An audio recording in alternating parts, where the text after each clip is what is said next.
Okay, we're going to continue on in our Father's Word. This is Luke chapter 22, verse 59. Then after about an hour had passed, another confidently affirmed, saying, Surely this fellow also was with him, for he is a Galilean.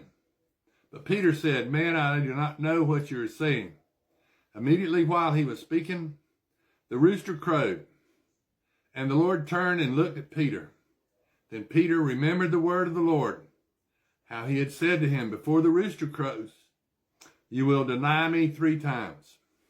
So Peter went out and wept bitterly. Now the men who held Jesus mocked him and beat him. And having blindfolded him, they struck him on the face and asked him, saying, Prophesy, who is the one who struck you? And many other things they blasphemed spoke against him. And as soon as it was day, the elders of the people, both chief priests and scribes, came together and led him into their council, saying, If you are the Christ, tell us. But he said to them, If I tell you, you will by no means believe. And if I also ask you, you will by no means answer me or let me go. Hereafter the Son of Man will sit on the right hand of the power of God. Then they all said, Are you then the Son of God? So he said to them, You rightly say that I am. And they said, What further testimony do we need?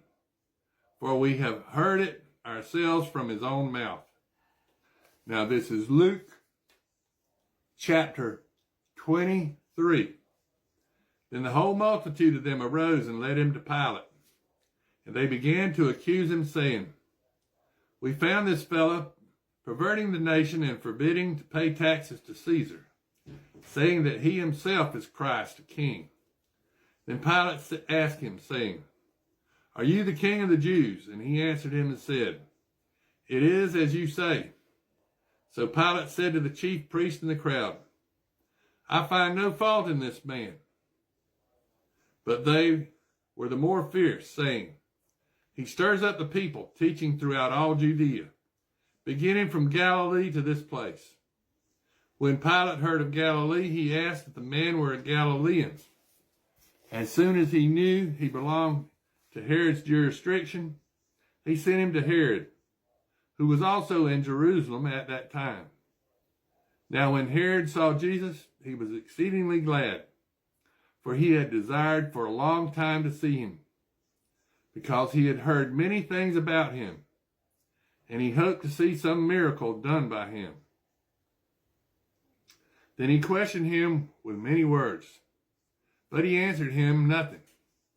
And the chief priests and scribes stood and vehemently accused him. Then Herod, with his men of war, treated him with contempt, and mocked him, and arrayed him with a glorious robe, and sent him back to Pilate. That very day Pilate and Herod became friends with each other, for previously they had been an enemy with each other. Then Pilate, when he had called together the chief priests, the rulers, and the people, said to them, You have brought this man to me as one who misleads the people. And indeed, having examined him in your presence, I have found no fault in this man concerning those things of which you accuse him. No, neither did Herod, for I sent him back to him. And indeed, nothing deserving of death has been done by him. I will therefore chastise him and release him. For it was necessary for him to release one of them at the feast. And they all cried out at once, saying, Away with this man, and release to us Barabbas. Barabbas means of the Father. So there was a bunch of Kenites in the crowd, and Barabbas was a Kenite. Barabbas is the son of Cain, a Kenite, a descendant of Cain, Satan's son, who had been thrown into prison for a certain rebellion made in the city and for murder. Pilate, therefore, wishing to release Jesus, again called out to them. But they shouted, saying, Crucify him! Crucify him! And then he said to them a third time, Why, what evil has he done? I have found no reason for death in him. I will therefore chastise him and let him go. But they were insistent, demanding with loud voices that he be crucified. And the voices of these men and of the chief priests prevailed. So Pilate gave sentence that it should be as they requested. And he released to them the one they had requested, who for rebellion and murder had been thrown into prison. But he delivered Jesus to their will. Now as they led him away, they laid hold of a certain man, Simon, a Cyrene, who was coming from the country, from Libya. And on him they laid the cross that he might bear it after Jesus. And a great multitude of the people followed him, and a woman also mourned and lamented him. But Jesus, turning to them, said, Daughters of Jerusalem, do not weep for me, but weep for yourselves and for your children. For indeed the days are coming in which they will say, Blessed are the barren, wombs that never bore, and breasts which never nursed.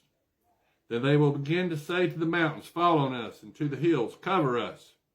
For if they do these things in the green wood, what will be done in the dry? There were also two others, criminals, led with him to be put to death. And when they had come to the place called Calvary, they were crucified.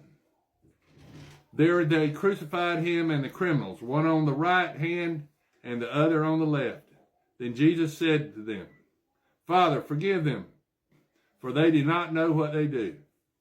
And they divided his garments and cast lots. And the people stood looking on. So they gambled for Jesus' clothes. But even the rulers with them sneered, saying, He saved others, let him save himself if he is the Christ, the chosen of God.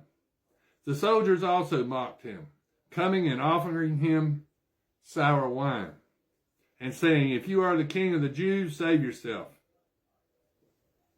And an inscription also was written over him in letters of Greek, Latin, and Hebrew. This is the King of the Jews. Then one of the criminals who were hanged blasphemed him, saying, If you are the Christ, save yourself and us. But the other answering rebuked him, saying, Do you not even fear God, seeing you are under the same condemnation? And we indeed justly, for we receive the due reward of our deeds. But this man has done nothing wrong.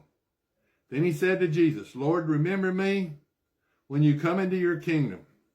And Jesus said to him, Assuredly, I say to you, today you will be with me in paradise. And it was about the 6th hour, and there was darkness over all the earth until the 9th hour. So from noon until 3 o'clock in the afternoon, Jesus died on the cross. God turned the sun off for 3 hours.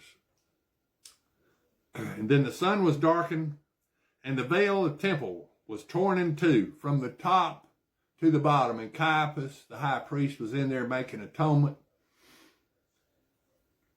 We had Passover day the next day, and Caiaphas was in there, and the veil of the temple was ripped from the top to the bottom, opening up salvation for all.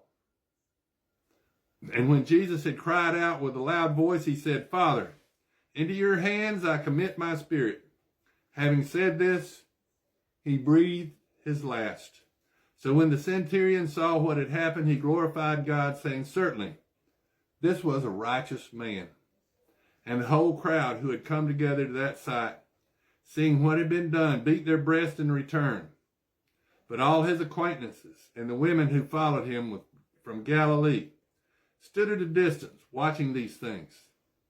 Now behold, there was a man named Joseph, a council member, a good and just man, Joseph of Arimathea, Mother Mary's kinsman redeemer, Mother Mary's family, the head of Mother Mary's family, Joseph of Arimathea, the tin man of Glastonbury, England.